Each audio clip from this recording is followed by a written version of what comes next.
Olá, tudo bem com vocês? Hoje eu vou falar um pouquinho sobre o que foi o movimento dadaísta, mais um movimento de vanguarda do início do século XX na Europa. No ano de 1916, Hugo Ball. Quem foi Hugo Ball? Hugo Ball era escritor, filósofo e poeta. Ele vai inaugurar em Zurique um cabaré chamado Voltaire. Com qual objetivo? Reunir nesse espaço vários artistas, poetas que tivessem o mesmo sentimento de saturação cultural em relação à crise que eles estavam vivendo. E qual foi a pior crise que eles estavam vivendo? 1916, Primeira Grande Guerra Mundial. E aí, o intuito era que nesse espaço as pessoas pudessem se apresentar livremente conforme os seus desejos, né, em saraus que eram realizados aos finais de tarde. 2 anos depois, Hugo Ball ele vai inaugurar uma galeria, né, de arte nesse espaço, e nessa galeria ele convida um grupo expressionista chamado A Tempestade para realizar uma exposição. Muito bem. O que acontece? Hugo Ball ele era alemão, tá? Mas aí tinham vários artistas de nacionalidade diferente, vários poetas, escritores. Um poeta que chama atenção é o Tristan. Né? Tristan ele era romeno. E aí o Tristan ele teve a necessidade de escrever um manifesto dadaísta para dar início, né, às atividades do grupo. Primeira consideração com relação aos dadaístas. Eles não se consideravam artistas, eles não se consideravam poetas. Então o dadaísmo ele é entendido como sendo um movimento anti-arte e anti-literatura. Mas, Kobe, isso não é contraditório? Poderia ser, se não fosse o propósito desses artistas. A insatisfação deles diante da crise era tamanha que eles pensavam da seguinte maneira: bom, se a arte que vocês estão impondo para a cultura europeia é uma arte do passado, é uma arte clássica, então o que eu faço, o que eu produzo, não é arte. E o sentimento deles de amargura, o sentimento deles de insatisfação diante da crise era tamanha que eles estavam pouco se lixando com o que as pessoas fossem pensar deles. Né? Tanto é que fica muito característico nas obras dadaístas a estética. Né? A estética dadaísta ela está baseada no riso, na sátira, na ironia. Mas, galera, o que chama atenção é, diante de tantos problemas, como que esses artistas, esses poetas e escritores, eles tinham atitudes contrárias àquelas dos outros artistas de vanguarda. Né?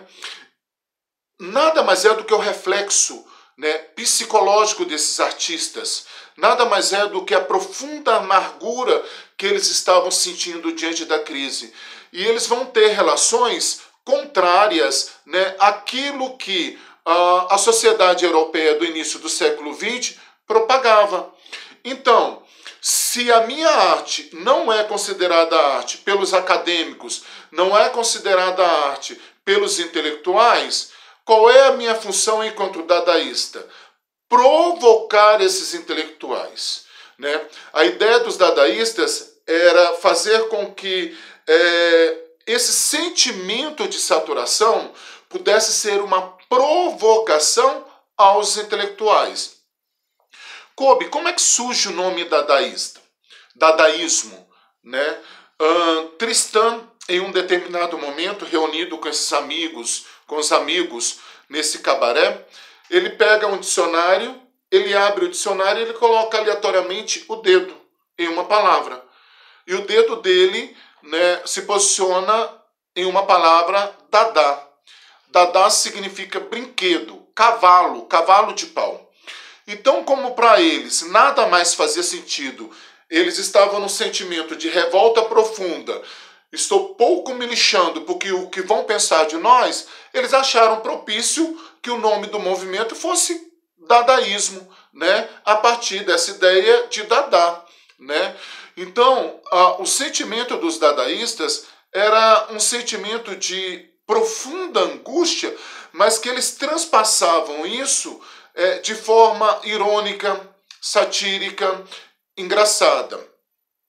Como eles não se consideravam artistas, eles, na cabeça deles, eles não produziam arte. Kobe, como assim? Eles são artistas e não produziam artes? O que esses artistas faziam? Eles se apropriavam de um objeto industrialmente fabricado e eles burlavam esse objeto, eles modificavam esse objeto. E aí, a partir desta modificação, eles colocavam esses objetos em grandes exposições, exposições coletivas em grandes salões de belas artes. E aí, isso chocava os intelectuais, né? Esse tipo de obra provocava revolta nos intelectuais, né? Por quê? É como se fosse um afronto àquilo que os intelectuais defendiam. Uma arte perfeita, uma arte a partir de critérios linguísticos, planejamento, estudo. E os dadaístas, eles não queriam nada disso. Os dadaístas queriam liberdade de expressão, eles queriam produzir arte à sua maneira. Então, a principal característica do movimento dadaísta é que eles não produziam uma obra própria, uma arte própria.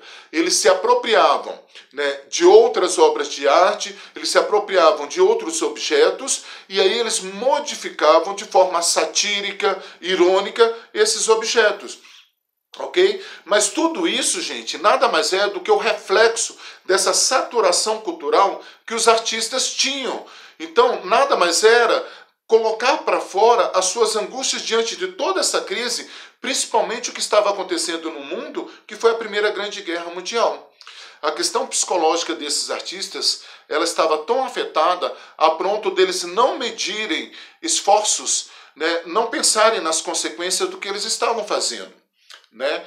E eles não queriam seguir a linha do que era a arte acadêmica. Pelo contrário, eles foram na contramão da arte acadêmica. Né? E aí eles tinham esse propósito, né, de provocar os intelectuais. Né? Por quê? Porque eles vão exaltar a contradição e o absurdo. Né? Para a época, o tipo de arte que eles faziam era um absurdo. Elas fugiam às regras acadêmicas, elas fugiam ao planejamento, ao racional. Os dadaístas colocavam apenas o seu sentimento mais profundo, né? E aí o humor e o riso se tornam os instrumentos principais das obras dadaístas, dos artistas dadaístas. Né?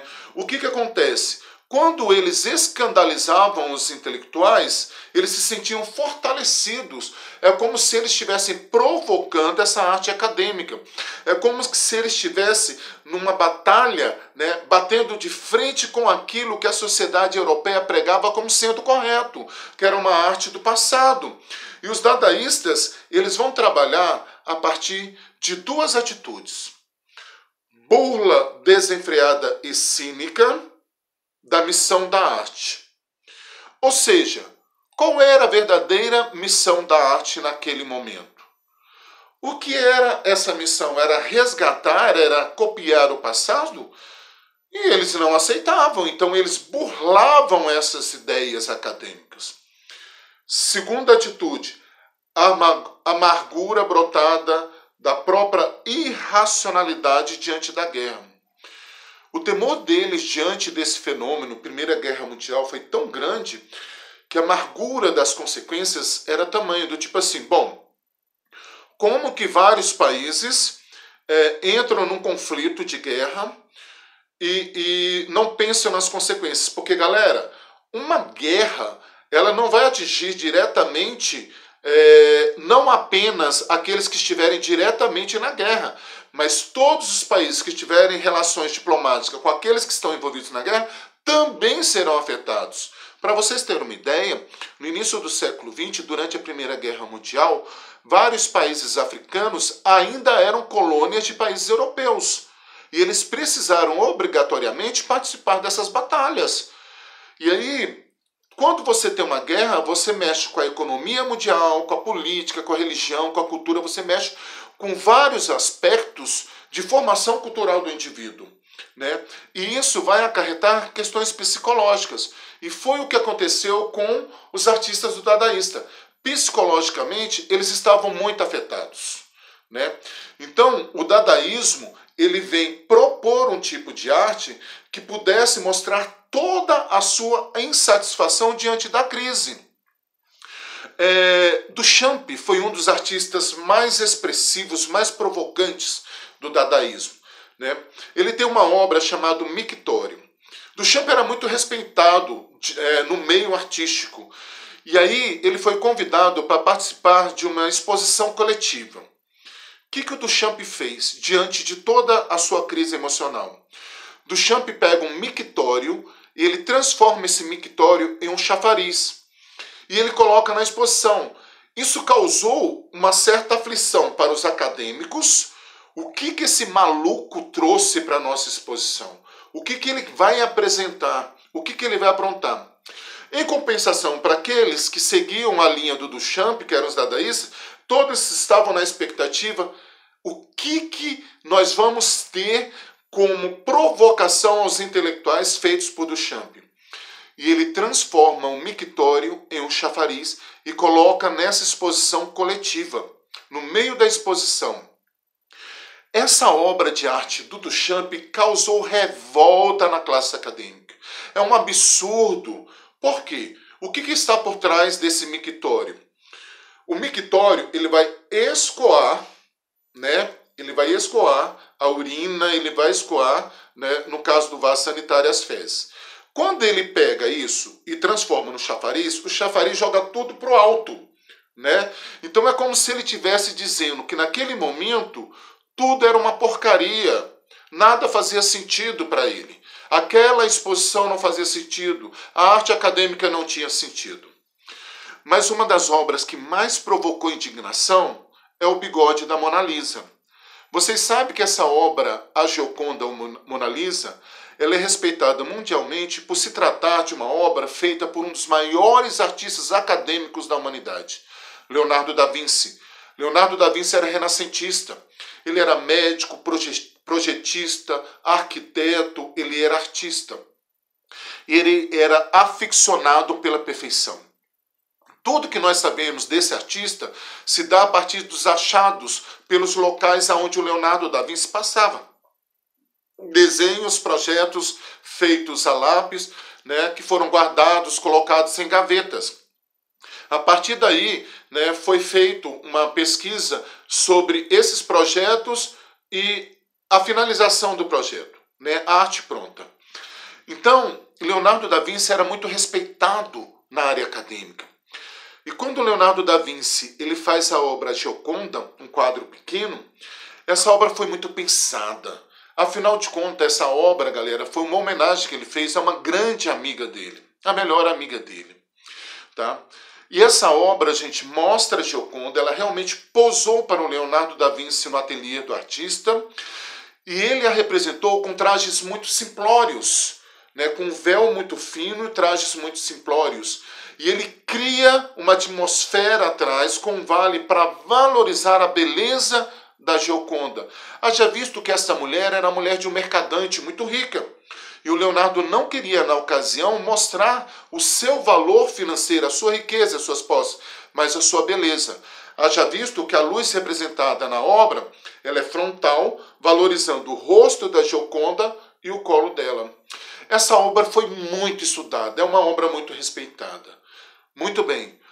Quando Duchamp refaz a obra minuciosamente e ele coloca um bigode na Mona Lisa, isso vai criar uma revolta gigantesca na comunidade clássica, na comunidade acadêmica. Por quê? Porque foi um afronto a um dos artistas mais expressivos academicamente falando, Leonardo da Vinci, que era do século XVI.